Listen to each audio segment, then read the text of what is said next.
Então vamos lá, doutor Christian. A pergunta que eu vou fazer para você é a seguinte, tá? Quais são os dados epidemiológicos sobre violência contra a criança no mundo e no Brasil?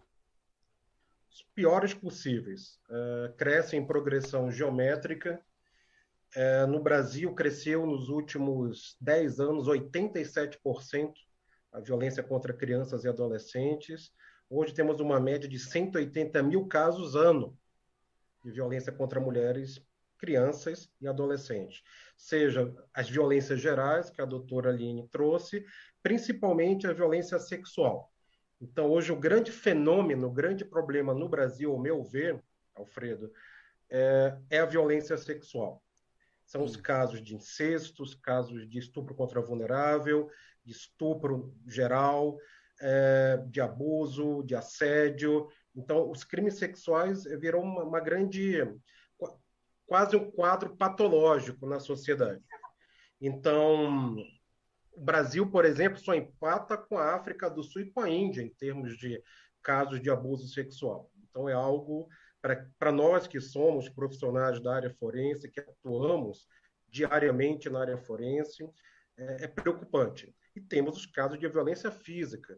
E a violência, uma violência retroalimenta a outra.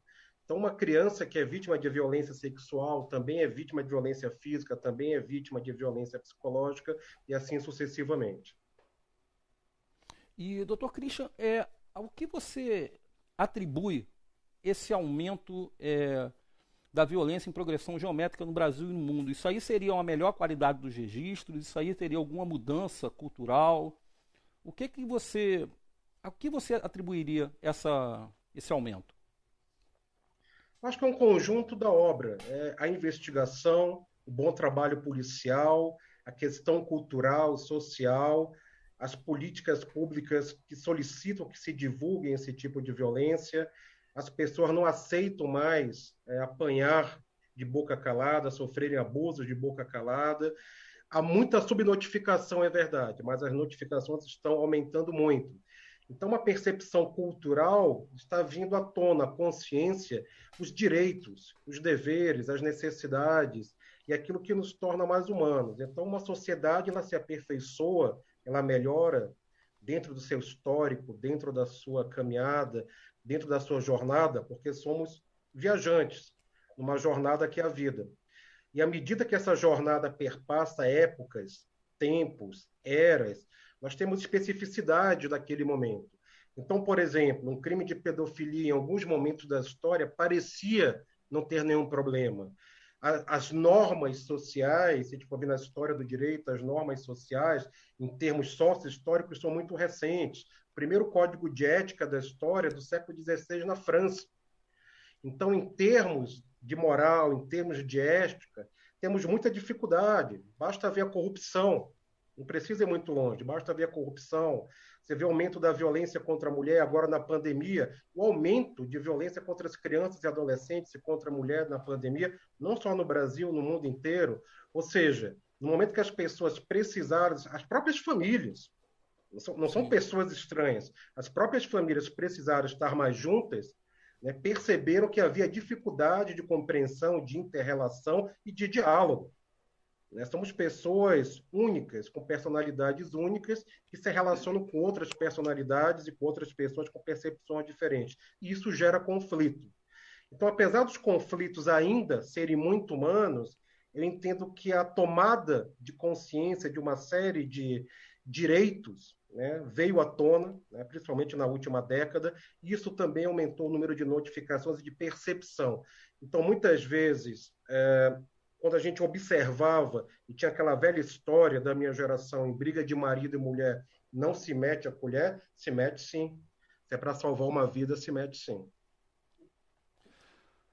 Doutora Aline, você queria fazer algum comentário sobre o assunto que foi abordado Eu, agora pelo eu queria, Christian? colo- eu queria colocar um ponto. Eu vejo essa questão de uma forma mais dialética, né? Eu Sim. vejo que nós tomamos uma certa consciência dos nossos direitos, concordo plenamente com o Christian, mas, por outro lado, pensando aí nos contrários, como nos diz a dialética, né? Eu acredito que ainda existe duas questões: desconhecimento do assunto e negligência, né? Ou muita impunidade ainda, certo? Eu vejo da seguinte maneira: a criança é vulnerável, né? Ela não consegue expressar o que está passando, ou seja, ela não consegue pedir socorro, né? Como outras pessoas têm mais capacidade, né, para tentar pedir esse socorro. Então, ao meu ver, diante da vulnerabilidade da criança em si, eu acho que essa questão a gente devia lidar com uma forma mais forte, ao meu ver, né? A gente devia ser menos negligente, a gente devia punir mais, né? A gente devia estar vigiando, a vigilância maior em cima, né? De como essa família está sendo constituída, como é que estão se relacionando, né? Aí a escola poderia ser um bom parceiro nessa situação, né? E eu acredito que tudo isso passa por um grande desconhecimento também, né? A gente tem desconhecimento do comportamento, a gente tem desconhecimento da maneira que esses agressores agem, né? A sedução que esses agressores têm. Não é à toa que a gente vê casos em que as crianças já tinham pedido ajuda, né? Como no próprio caso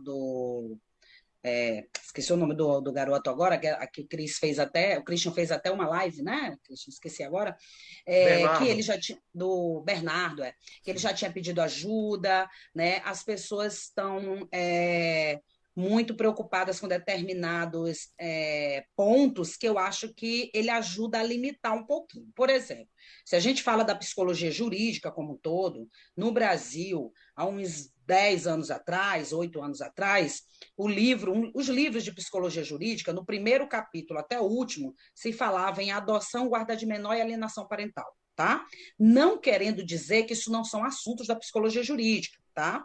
Mas carecia de um conhecimento sobre psicopatologia forense, sobre cena de crime, sobre o comportamento desses criminosos, sobre as artimanhas que eles usam, né? Então, por exemplo, em nome né, de uma alienação parental, muitas crianças foram entregues, né, foram devolvidas aos seus pais, né, padrasto, às suas famílias, e sofreram com isso, né? A gente teve o caso em São Paulo, ali na Avenida Paulista, né, onde o Conselho Tutelar devolveu uma criança, né, para um padrasto, né, somente porque ele chorou e disse que ele era africano, e lá na África se corrigia crianças batendo, né? Então o Conselho Tutelar devolveu e uma semana depois o padrasto e a mãe do menino assassinaram o menino e colocaram o corpo em uma freezer, né?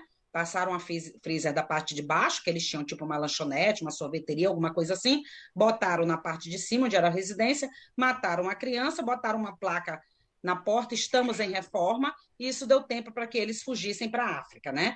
Foram presos graças a todo o trabalho com a Interpol e tudo mais. Então, eu acredito que a gente ainda tem muito desconhecimento, sabe? Muito despreparo, tá? Com esse charme típico, né, desses agressores, né? Principalmente os agressores de criança. Até porque essa é uma técnica que eles usam com as próprias crianças, né? Essa coisa de manipular, de ludibriar, né? São técnicas, por exemplo, usadas para se abordar uma criança, né? Ao ponto de que a criança fica confuso, né? É amor, é ódio, né? Então eles confundem, né? Às vezes estão usando uma determinada artimanha para seduzir a criança, não no sentido sexual, seduzir eu estou falando geral, né? Para se aproximar da criança, né? Ah, o tio é bom, né? O tio é bom, o papai é bom, e depois eles mudam, como se diz, da água para o vinho, né? Mostram a face, né? Animal. E eu acho que a gente precisa estudar um pouco mais sobre isso, a gente precisa avançar um pouco mais nesse ponto.